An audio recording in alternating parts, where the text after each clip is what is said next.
Hello, welcome to Hacks for Homeschool.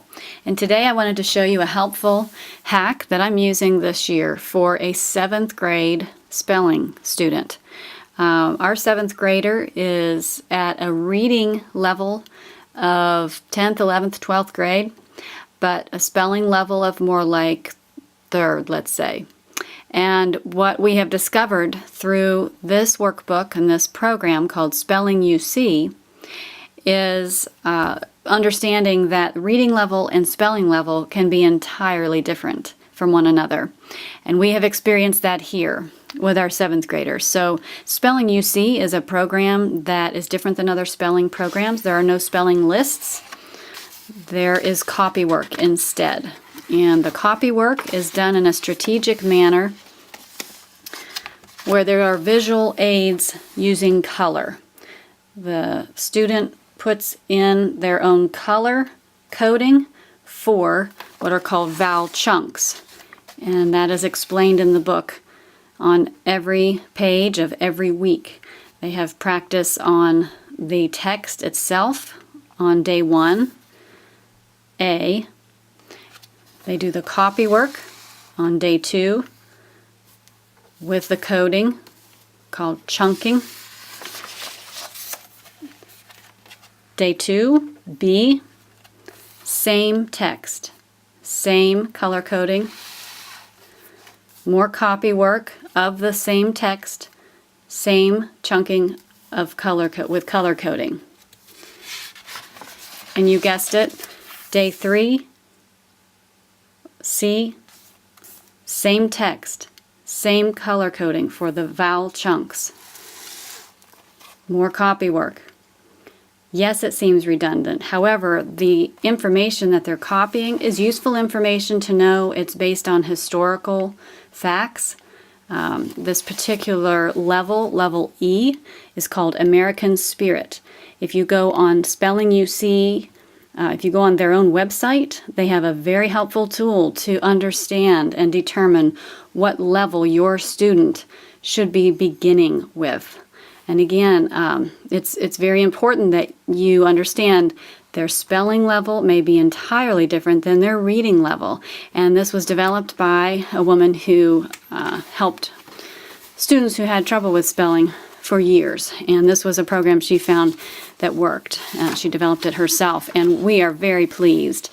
On day 4, same text, and this time instead of copy work, they're taking dictation.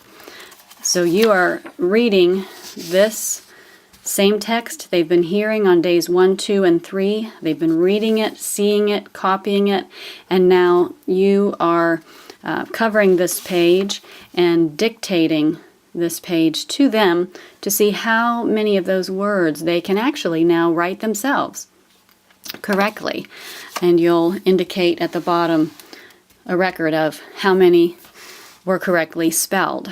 You're allowed to help them on day 4 if they have questions about, is this a compound word, or does this have a silent E at the end? Questions like that are permitted. And then the suggestion for day 5, which of course is E. It's another dictation page, this time no help from teacher or mom, and you are simply dictating the same text and letting them write and watching until the end before you give any instruction or correction, so that you get a true reading of what they really have learned how to spell and what they're still struggling with.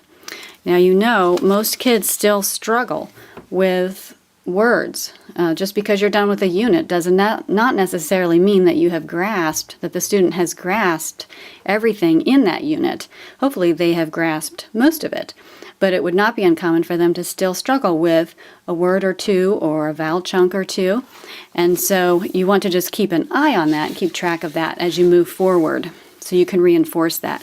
Now, it does advise that you purchase the teacher's handbook. I did not. I only purchased the workbook, but I have found that it is working just fine. Our system at this point is, because the pages are perforated, once we get to day 4, which is D, I just tear that page out because the work has already been done from the previous day, day 3. and then we just cover this page with a blank piece of paper or a folder so that I have my page to dictate from while he practices writing it into his book. And I still have that page again for day 5. It's working very well. We're very pleased. There are 2 books that come with the set, so this should last us certainly all the way through the year, even being very consistent on Monday through Friday.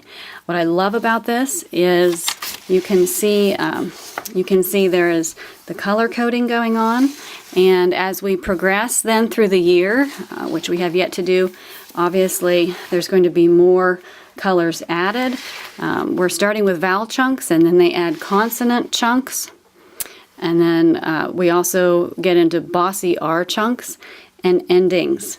Now there are all kinds of levels. As I say, you need to go on their website and determine which level is right for your student.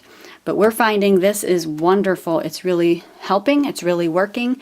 That's the action of doing the color coding that really is making spelling more interactive and simple. It doesn't require a whole lot of intervention or instruction on my end after we read it through once and we talk about it for a brief time at the beginning of each week. Then he can kind of go through and do it on his own, and I can check his work. The color coding is changing everything.